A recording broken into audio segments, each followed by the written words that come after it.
why I'm easy. I'm easy like Sunday morning. Hey, welcome in. It's another edition of your Morning After podcast. It is the first day of December. The regular season is over. We got a lot to break down. Hans Olsen, Scott Garrard, Lloyd Cole. Hans, how you doing, buddy? You okay? I'm doing good, man. You know, you get a quick couple of hours, and then we're up and rolling for the Morning After podcast. This is the best idea that you ever came up with. I know. In fact, I hate you for coming up with it because I'm tired. I wish I was still sleeping right now. Hey, we have 25 people that want to listen to this podcast. We're going to take care of them. Darn right. All right. By the way, can I start out real quick by just on this podcast wishing my son Xavier happy 5th birthday. Today's his birthday. Oh, number 5 today. My boy. Yeah, Nice. My boy turned 5 today, so he's it was awesome. all grown up.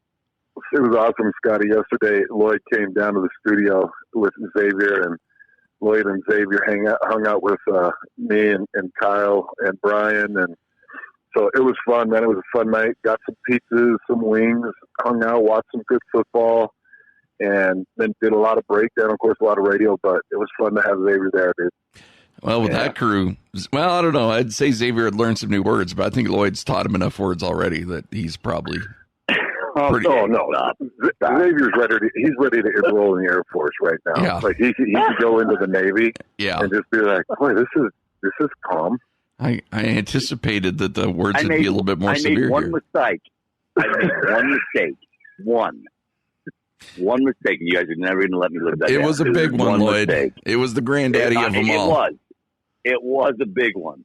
And I was terrified right when I did it, and he repeated it. And I was like, oh. So never good. Typically a first word might be truck or duck or luck. But it's sad when the first word is a variation of that. But. Yes. Yeah. Rhymes with all of those. All right. Let's carry on. Let's move on. All right. We got to start with the game of the night. Utah gets off to a slow start. I will freely admit, and I don't know if we'll have time to share this story today, but I'll share it either in the podcast or tomorrow. I had the travel day from you-know-where, so I will freely admit I have not had a chance to watch the Utah game as we record this morning. I will get to that later today, and so I can talk about it tomorrow with you guys. But I do know that Colorado jumped out to the early 7-0 lead, and there's some people I know on Twitter starting to get a little nervous. And then the next thing I know, it's a blowout, and Utah ends up winning the game going away. But talk us through that game, Hans, what you saw, and how impressed you were with Utah's performance. Yeah, crazy, stupid mistakes at the beginning of this game. Damari Simpkins, 2 special teams mistakes, Scotty. So a really beautiful punt by Utah. And Damari Simpkins gets himself all the way back to the 1-yard line to not to field it, but to down it. Yeah. And he steps back into the end zone. And it was weird because it was slow motion. The ball was coming slow motion. He had plenty of time. And he takes a step back into the end zone and fields it in the end zone. And it was really strange. And then the following punt, Colorado punts to Utah, and Damari, he fields it, doesn't fair catch it, takes a helmet right in the chest and fumbles it. Now, Utah got back, but it was a couple of really bad mistakes. Colorado came out. They dropped well. They were clogging routes. They were forcing Huntley to drop his head and try to rush. And so Huntley had 10 carries where, we've seen 4, 3, and 7. He had 10, and he was trying to escape pockets. He wasn't looking downfield.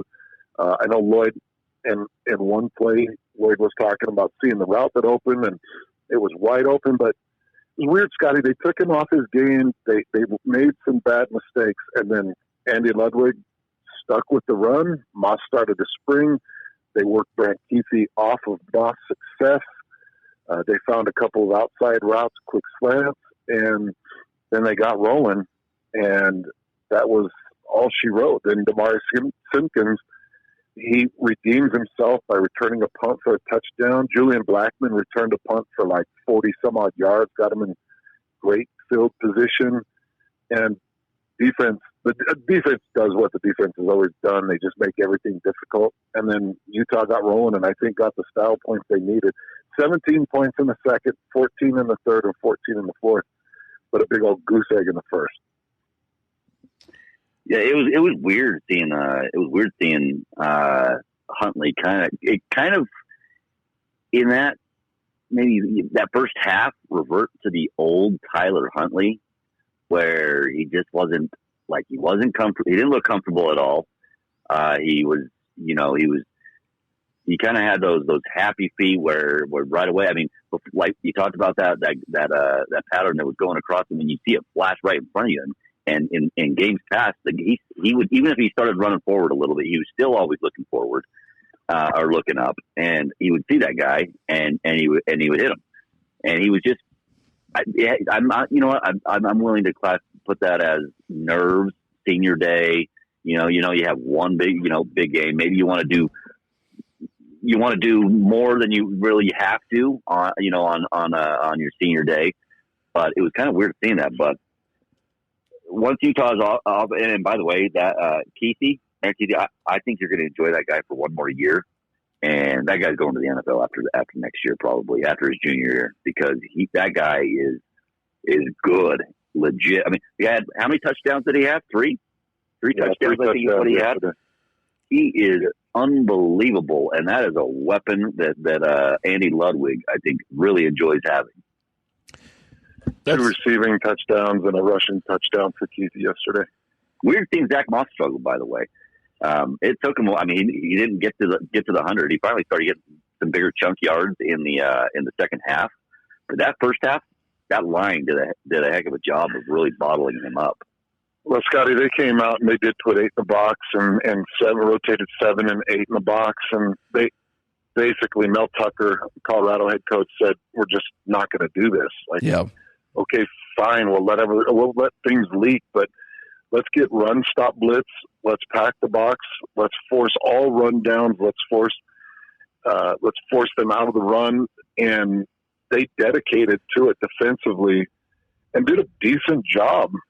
But then Ludwig was like, "Oh, this is what you want to do, huh?" So you start using Keithy on fly sweeps to get him outside of the box, and then you start using Keithy on quick drops, and that forced them to go man on Keithy bracket over top. So basically you're taking now a safety or a nickel, and then you're taking an outside linebacker, and you're diverting their attention. And then Moss just started rolling in the middle of the second and then really rolling through the fourth. He ended up, I think it was 20 carries for 88 yards, 4.4 yards per carry, something along those lines. So it ended up good, but Colorado dedicated themselves defensively to trying to stop it. And that just shows you how good it is and how good Andy Ludwig is at recognizing and reacting off of it. Well, I think it's interesting because, frankly, if I was trying to defend against the Utes, that might be where I'd start, is saying, okay, I'm going to take Zach Moss out of the game, but Tyler Huntley's shown the ability to be able to take over a game. Like, okay, you know what? You want to take out our best weapon? Guess what? I still got weapons. I can still go different. I got different areas I can go. I got different receivers I can go to. And to me, that's been the greatness of Tyler Huntley this year. When people are keying on Moss and they're stopping the run, he's delivering. I mean, he's still 14 of 17. His completion percentage has just been ridiculous this year. 2 touchdowns, doesn't throw another game where he doesn't throw an interception. I mean, this kid is just having a ridiculously special season. Really, right? He was 14 of 17, Hans. Yeah, a little bit, but I heard that. I was like, gosh, it felt like he was 14 of 23 or 24 or something like that. It felt like he was definitely less accurate. Well, let me help you understand kind of what I think what Utah fans are probably feeling the same way. And when they look that up and they're like, wait, 3 incompletions, how is this happening? Well, I would say of the 10 rushes, you probably had 7 pass plays or somewhere in the bouts there, 7 pass plays that broke down, and instead of him trying to either force something where only the receiver could get it, but it's a low percentage completion, or running extended the pocket, nothing there, throwing it out of bounds to not take a hit. It's like his incompletions, Lloyd, they came in the form of trying to break the pocket and rush and not being willing to throw the incompletion or potentially throw the interception. So that's where that completion comes from. Like most quarterbacks, look, it's not there. Well, I feel like I can force this down low and away from double coverage, and it's might ground, but maybe the receiver gets his hands under it. Well, he just doesn't do those things. So he was breaking the pocket, which kept his percentage high. And I don't know if he's doing that on purpose to keep his percentage high, but what I want him to do is put it where the receiver can only get it, or throw it out of bounds and not take the hit. He took some shots yesterday. If he's out for the Oregon game, man, I don't think they can beat Oregon with Shelley. And I know that Shelley showed that he could win last year, but it's a different Oregon team. It's a tough defensive Oregon team. And I don't want Huntley to do that. I don't want him to take some shots against Oregon and potentially keep him out of wherever Utah might potentially head.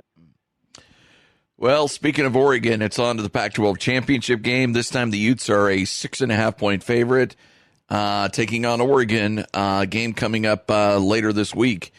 And not only do you need to beat Oregon, I think you need style points against Oregon. And I'm not talking 45-10 style points, but I'm thinking, you know what, like 24-10, 27-14. Like, I think it needs to be a double digit victory for Utah. They certainly need to cover the 6.5 because you got a lot of eyes on you right now, and Oklahoma is going to really pad up that resume.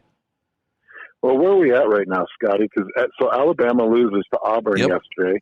So Alabama's done. USC did exactly what we needed USC to do. Remember, we were talking about it. After they lost to Oregon, they had to run the table, and they beat UCLA, and they ran the table. So USC looks like they're going to be a top 20 team, maybe finish 18, 19, which, you need that loss to USC to look a little bit better than that loss to Kansas State. So I think they did their part. And Kansas State, by the way, is probably going to drop out after a loss. Yeah. And so Oklahoma, they took care of Oklahoma State. I think that they had kind of a stylish win. They beat a ranked Oklahoma State team, which I think is going to Oklahoma State did have a backup QB. I will put that in there, but yes, they did. But they did. I think it'll still look good on the resume. Right. So I think in the selection committee's eyes, they're going to look at that more favorably.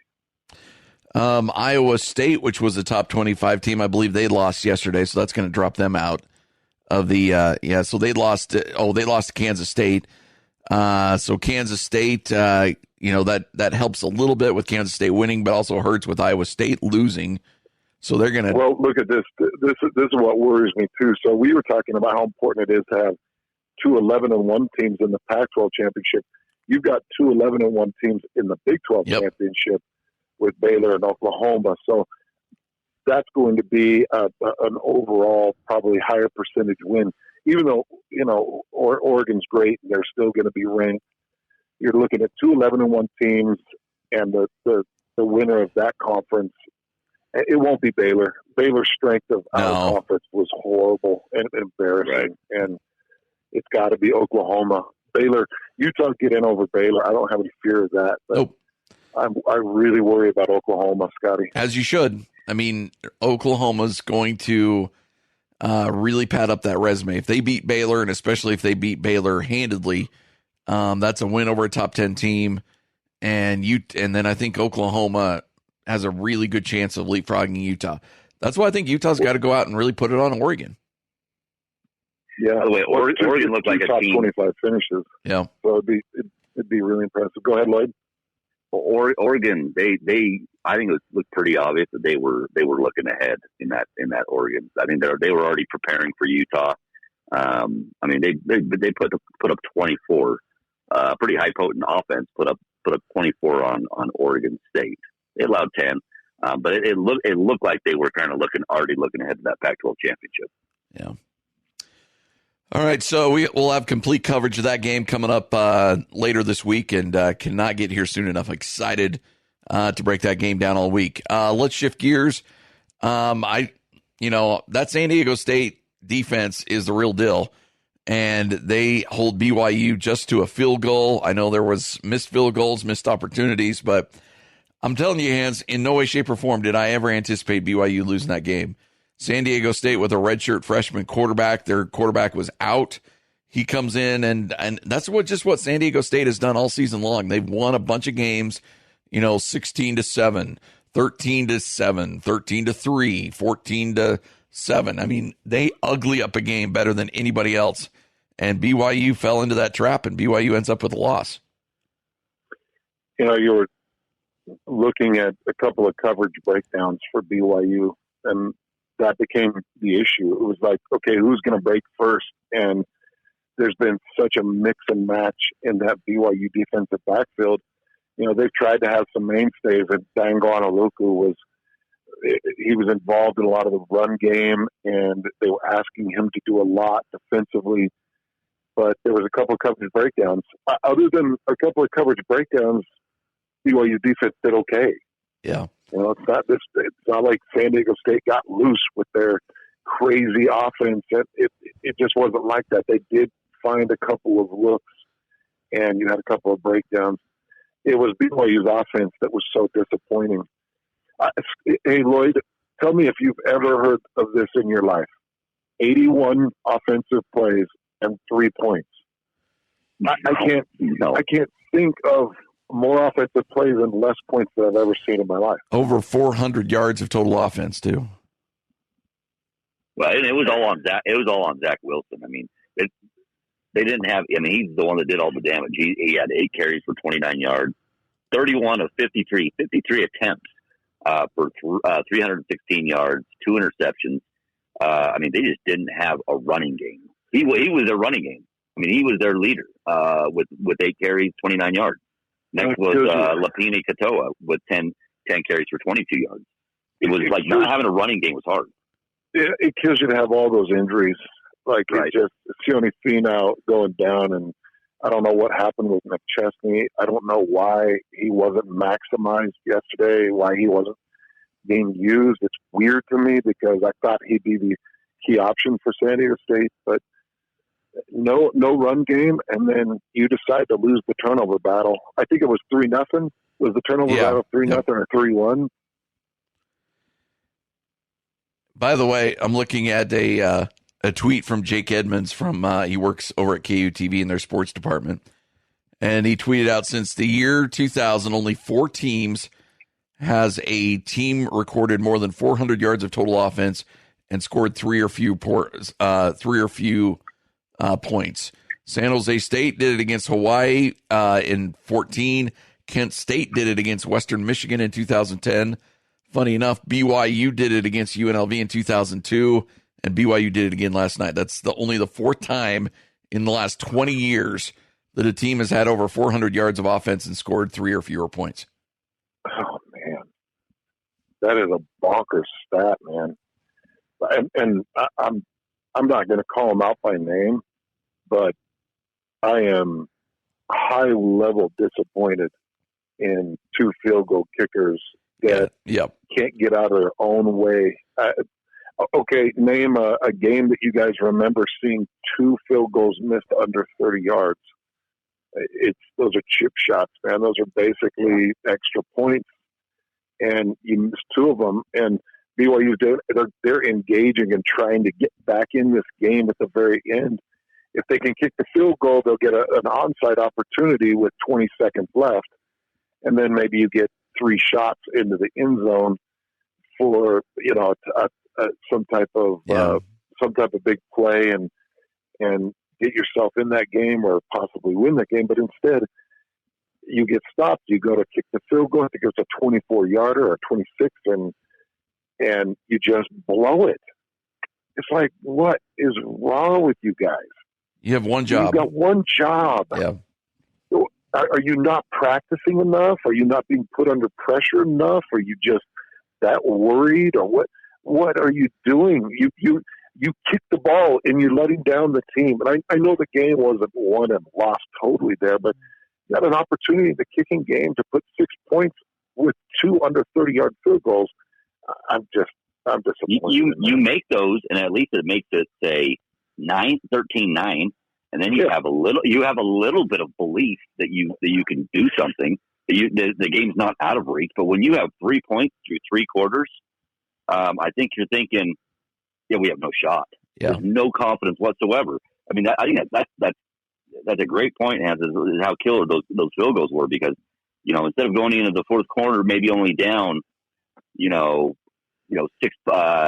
or 5 points or 4 points or whatever, you're down all that. It looks like it's insurmountable because they can't get anything going.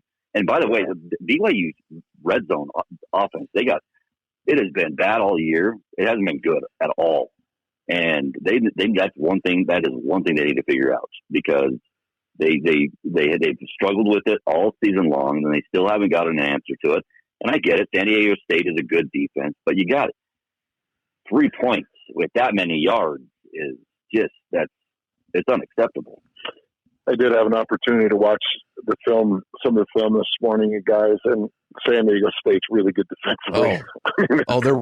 They're incredible defensively. They're good, man. And they put in a couple of run blitz packages that were walking up safeties, but safeties were walking up late. And it's almost like they had dialed in run plays, and they knew when the runs were coming, and they were in the lanes. And then, like Lloyd was talking about the red zone defense, how stout they get, how physical they'll get aggressive when percentages show they need aggression. So I was really impressed with San Diego's defense. Yeah.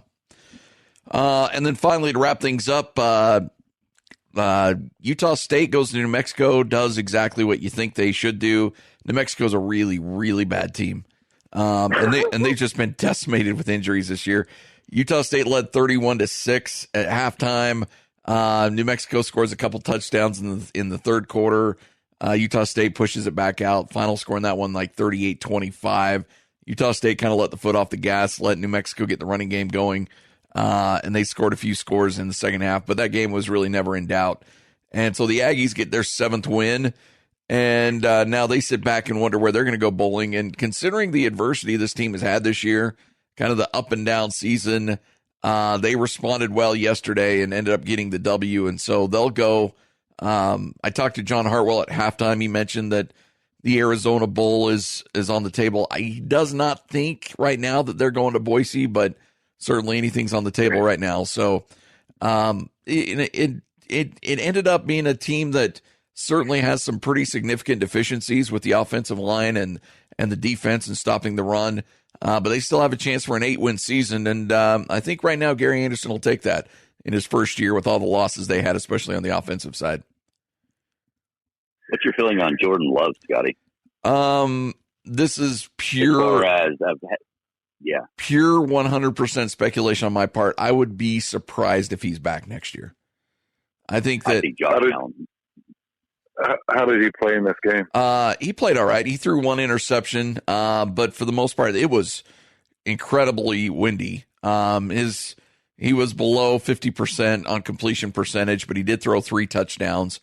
And I think that right now it's just funny how I get a lot of words. I mean, I talk to coaches who talk to scouts, and they're still incredibly high on him, even with the interceptions in the season that isn't quite what they thought it would be as far as a production standpoint offensively. And I still think, from everything I hear from the coaches, that the scouts still believe he's a top 3 round quarterback. And if he is, then he probably needs to go. And I think Jordan Love will probably still declare himself eligible for the NFL draft. That's, again, I've not talked to him specifically about that, but I still think that's probably the route he's going to go. Well, if you have talked to him, you can let us know. I mean, let our text listeners give him something. Give him a gem. Here, come on. Let him on the inside, Scotty. I got nothing for you, Lloyd. Can you send screenshots of text messages or something? Come on, give him the goods. By the way, I think you're spot on with Josh Allen helping his cause. because he had a hell of a Thanksgiving Day game against Dallas, and I think he is helping Jordan Love's cause. Yeah, I think you were spot on with that. So there you go. And look, I think it's probably good for him, and I think they can move on and make the adjustments that they want to make offensively, because that offense is going to look much, much different next year. And I don't know if Jordan Love wants to be part of an offensive revamp that they're going to go through.